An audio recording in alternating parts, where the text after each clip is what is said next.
Hello, this is Ella, and today I wanted to do a little redo of an old video I made called 12 Art Style Challenge. So when I went back and wanted to see the old drawings I did, I realized that I didn't even do a base style, which was my own style. So that was the first thing I decided to do. And then from then on there, I just wrote a bunch of shows, video games, stuff like that that I enjoy and really like. And then I just spun a wheel, and that was what decided what I was going to do. There was a lot on this list. So let me just explain my drawing in my style first. Okay, so for my style, it's been pretty consistent for the time being because I am working on a game and I have to make sprites and the style has to be consistent.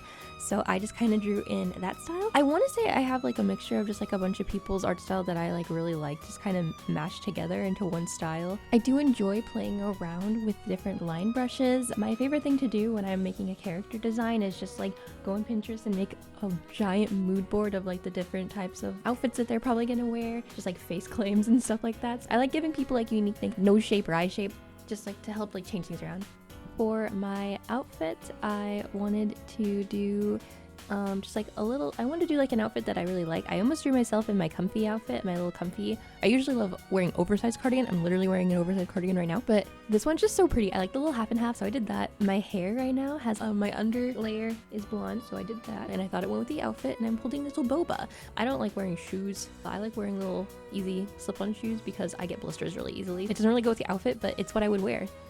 Alright, the first one I spun was Blue Lock, which is super exciting because I just finished reading all of Blue Lock. I'll keep spoilers to a 0 because I don't want to spoil anyone, but watch or read Blue Lock. It is so good. I love it so much. It's tied for my favorite almost. It almost surpassed my favorite, which is Saiki. So for this, I wanted to go for the cover art of the manga. So I drew myself in an intense pose. I played around with it a lot because I was having a lot of trouble making it an intense pose of an action shot type of thing. For the line art, I used a gritty kind of pencil I got from the Clip Studio store. I draw in Clip Studio. I just played around with that. The foot is kind of looking a little whack for a while. I fix it later though. And I looked at the texture of the coloring, and a lot of it is watercolory.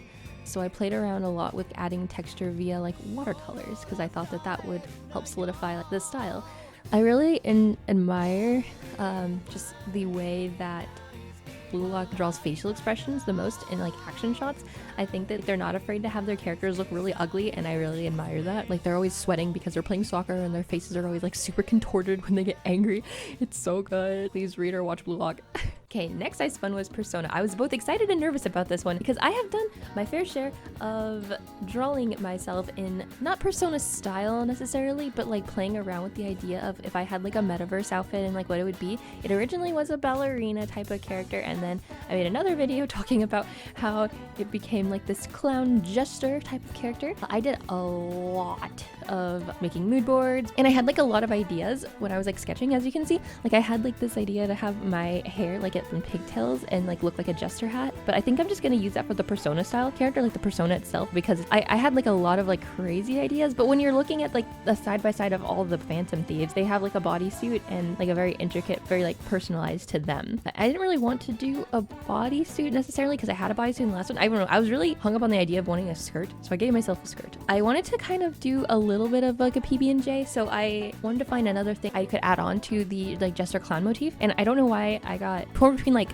kind of almost royal, because I thought that would be kind of a cool mesh because usually the jesters entertain the royals. But then I got the idea to give them a detective cape, but in the form of those jester triangle things that has those circles at the end. During my research, I found something that I kind of kept in my mind when I was designing. It was called Jester's Privilege, and it said Jester's Privilege is the ability and right of a jester to talk and mock freely without being punished. So that's kind of the vibe I wanted to go for my character. And I have a whole backstory and stuff that I came up with, but I don't think I have time to explain it really. So maybe I'll make a separate video designing my persona and go more into detail about it. Okay, so next I spun South Park, and I did a sketch, and then I was cool, I want to see what I'm gonna get next because I'm almost done. And then I got my old style, and then I immediately started doing my old style. So my old style this is what I used to do for Friendly Facade. It was so nostalgic because I never showed hands. They were always behind the face, and if they were in little fists, and they were really cute. So I was just making myself, and it was, I don't know, it was really cool.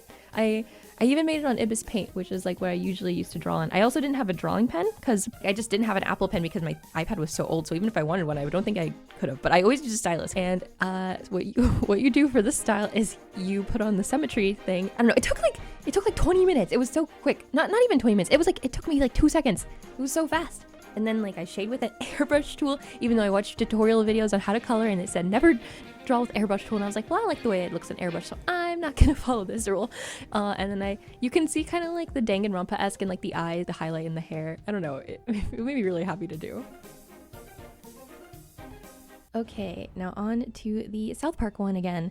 So this one was pretty easy. When I spun this one, I knew that it wasn't gonna take too long. Right now, I'm currently replaying the second game, the one where they're all superheroes. I'm having a lot of fun with that. Here's my little hero gal. I didn't go like crazy into it. I should have added like the texture, but I forgot because sometimes they have like a little paper texture, but my bad. Alright, on to Danganronpa. I forgot to record for the beginning part, but that's okay because I resketched so much. This was very hard. I wanted this one to be really good and I wanted to try my best to get as accurate as possible. And I'm happy with it. I'm overall pretty happy with the results. I used to try to replicate Danganronpa style all the way back in 2017 when I was making the fan game. And here's some examples of what I was going for and just like whenever I tried to do this style. And I wanted to do just the official art style with all the folds. I just thought it would be like a really fun challenge to do. And it was very hard. The clothes was really hard to color. I love that like a lot of people when you're drawing clothes, they're always like, oh, make sure you do less is more. And then the Danganronpa artists are like, no. But yeah, so what I did afterwards is after I rendered everything pretty much in like black and white, I had a color layer over it that was just called color, and then I colored it all, and that was the result. I'll try to link the brushes I use for everything down below if I remember. This one in particular, I found a tutorial that had like brushes that they like provided for you, so I'll do that. And I also use this other brush from the Clip Studio store. I'm pretty sure it costs money, but it's just like a blend brush that helps with like blending that I used for the clothes, but I'll link that too.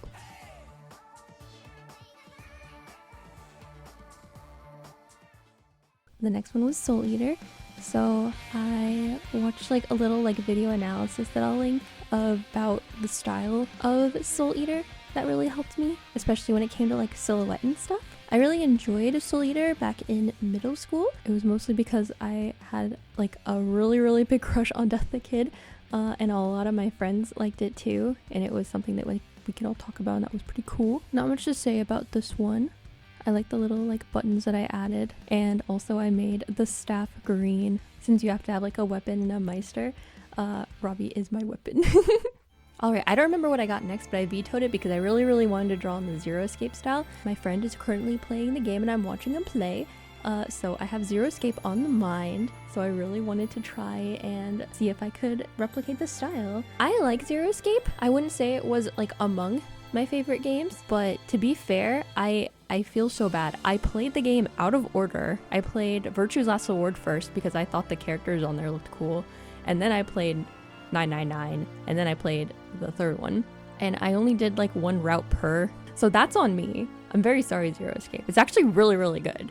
I highly recommend it, actually. You have to do all the routes. I'm really happy with how I did the face and the shading on the socks in particular for this one, and I gave like the lighting I kind of gave it like a greenish tint. Alright, the one I got next was Tokyo Ghoul. I'm just gonna say I kind of gave up on this one halfway through.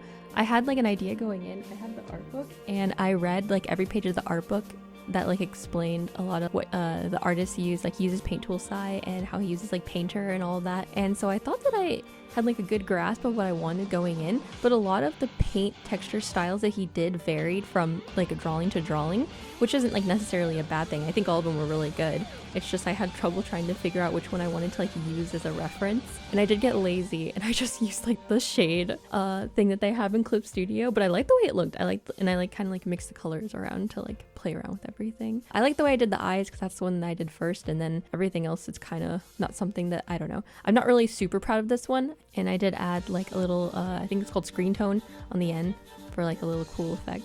But yeah, overall it's not the best. Alright, and the last one I got, I spun the wheel twice, and I got Liar's Game and Saiki, so I let myself choose which one, and I chose the Saiki one, obviously. Liar's Game is really cool too, but I think I'm just gonna save that for another one. For the Saiki, I made a mood board just like before, and I also have the entire manga collection in Japanese because there is yet to be an English translation. This one was pretty simple. I gave myself the school uniform because it felt like, I don't know, it felt like I had to. Like it was a necessity.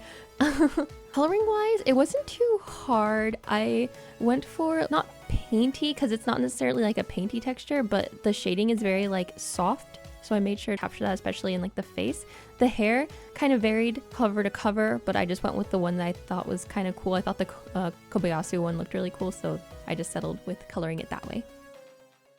Alrighty, and there they all are, all together. I'm overall pretty happy with the results I have. I am excited to do more. I was gonna do like a bajillion. I was gonna do everything on my wheel, but I feel like the video would have been too long, and so I'm just gonna break it up into parts. I'm gonna do another video where I do 10 more. I don't know how soon that's gonna be though, because it just depends on what I roll.